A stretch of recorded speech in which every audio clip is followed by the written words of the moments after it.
प्रिय विद्यार्थियों, आज हम अध्ययन करेंगे साख नियंत्रण की विधियाँ। एक केंद्रीय बैंक साख के नियमन तथा नियंत्रण के लिए कार्य करती है। इसका अर्थ है कि न तो साख की कमी के कारण अर्थव्यवस्था अवसाद या मंदी की ओर उन्मुख हो और न ही अत्यधिक साख विस्तार के कारण मुद्रास्फीति के पंजे में फंसे। इस प्रकार हमेशा आर्थिक स्थिरता बनी रहे। आधुनिक समय में साख मुद्रा का प्रयोग बहुत अधिक बढ़ जाने के कारण साख की मात्रा में होने वाले परिवर्तनों का देश की अर्थव्यवस्था पर अत्यधिक प्रभाव पड़ता है। यहाँ तक कि मुद्रा की मात्रा का नियमन बहुत कुछ साख के नियंत्रण से ही संबंधित है, क्योंकि मुद्रा में चलन तथा साख दोनों ही सम्मिलित रहते हैं। इसलिए केंद्रीय बैंक की मौद्रिक नीति तथा साख नियंत्रण नीति में प्रायः कोई विशेष अंतर नहीं किया जाता है। वास्तव में मुद्रा नीति के संचालन में सबसे कठिन समस्या साख के नियंत्रण की होती है। केंद्रीय बैंक साख के नियमन तथा नियंत्रण के लिए जिन तरीकों को अपनाता है उन्हें दो भागों में बांटा जा सकता है: परिमाणात्मक अथवा सामान्य साख नियंत्रण तथा गुणात्मक साख नियंत्रण। परिमाणात्मक साख नियंत्रण से आशय संपूर्ण बैंकिंग क्षेत्र के साख की कुल मात्रा के नियंत्रण से है। परिमाणात्मक साख नियंत्रण में केंद्रीय बैंक 3 अस्त्रों का प्रयोग करता है। बैंक दर नीति यह सबसे प्राचीन तथा परंपरागत अस्त्र है। इसका प्रयोग सबसे पहले बैंक ऑफ इंग्लैंड ने किया। व्यापारिक बैंक केंद्रीय बैंक से ऋण लेने के संबंध में प्राय वह 2 तरीके अपनाता है। या तो वह अपने बिलों को केंद्रीय बैंक से कटौती करा के या अपने द्वारा रखी गई प्रतिभूतियों की आड़ में ऋण प्राप्त करता है। इस ऋण देने के बदले केंद्रीय बैंक जो ब्याज लेता है वही बैंक दर कहलाता है। इस प्रकार बैंक दर वह लागत है जिस पर व्यापारिक बैंकों को केंद्रीय बैंक से ऋण प्राप्त होता है। अतः जब केंद्रीय बैंक बैंक दर में वृद्धि लाता है तो इसके कारण उसे उधार लेने वाले सदस्य बैंकों के कोष की लागत बढ़ जाएगी। फलस्वरूप वे अपने ग्राहकों को ऋणों पर पहले की अपेक्षा अधिक ब्याज लेंगे। फलस्वरूप ऋणों की मांग में कमी आएगी। इस प्रकार साख सीजन में कमी आएगी। अर्थव्यवस्था में विनियोग की मात्रा में कमी होगी। परिणाम स्वरूप संपूर्ण अर्थव्यवस्था प्रभावित होगी। इसके विपरीत यदि केंद्रीय बैंक अपनी बैंक दर में कमी कर दे तो व्यापारिक तथा विनियोजक वर्ग को पहले की अपेक्षा कम ब्याज दर पर ऋण प्राप्त हो सकेंगे। फलस्वरूप साख की मांग बढ़ेगी।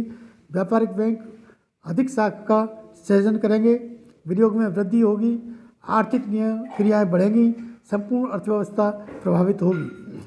अतः केंद्रीय बैंक अपने इस अस्त्र का प्रयोग साख संकुचन तथा साख विस्तार दोनों के लिए कर सकता है।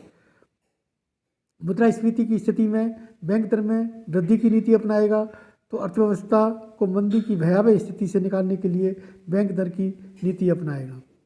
बैंक दर बढ़ने के आर्थिक प्रभाव: साख का संकुचन, नए विनियोगों में कमी, कीमतों में कमी, विदेशी पूंजी आकर्षित होती है।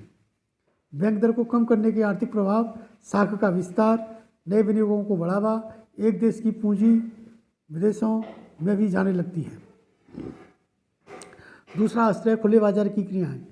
खुले बाजार की क्रिया से आशय व्यापारिक बैंकों की कोष संबंधी स्थिति को प्रभावित करने के उद्देश्य से केंद्रीय बैंक द्वारा अधिकांशतया सरकारी प्रतिभूतियों के ही क्रय विक्रय से है।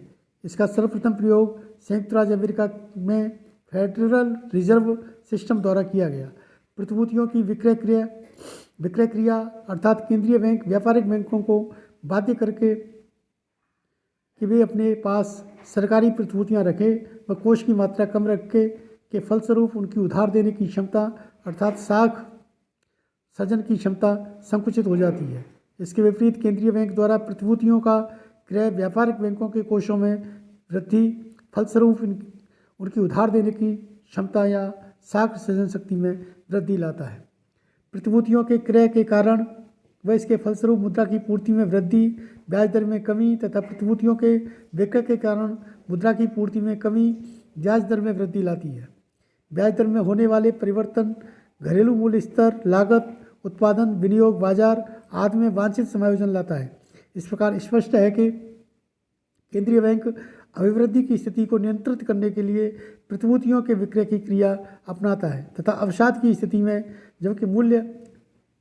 जबकि मुख्य समस्या साख की कमी की है, प्रतिभूतियों के क्रय की नीति अपनाता है। खुले बाजार की क्रिया बैंक दर नीति से उत्तम है, क्योंकि खुले बाजार की क्रिया साख नियंत्रण का अपेक्षाकृत अधिक प्रत्यक्ष तरीका है। बैंक दर में साख का नियंत्रण व्यापारिक बैंकों के हाथ में होता है, जबकि खुले बाजार के संबंध में नियंत्रण केंद्रीय बैंक के हाथ में होता है।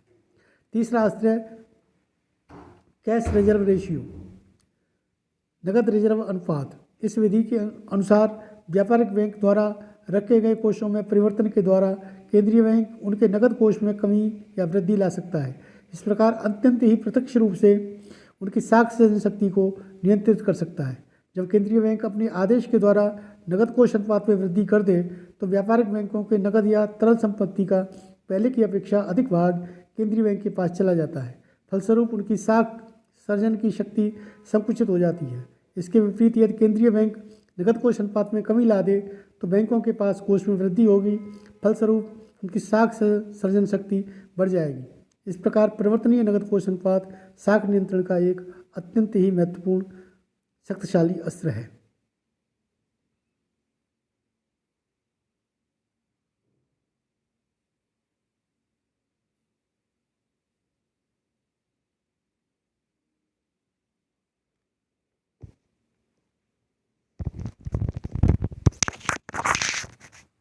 सांसो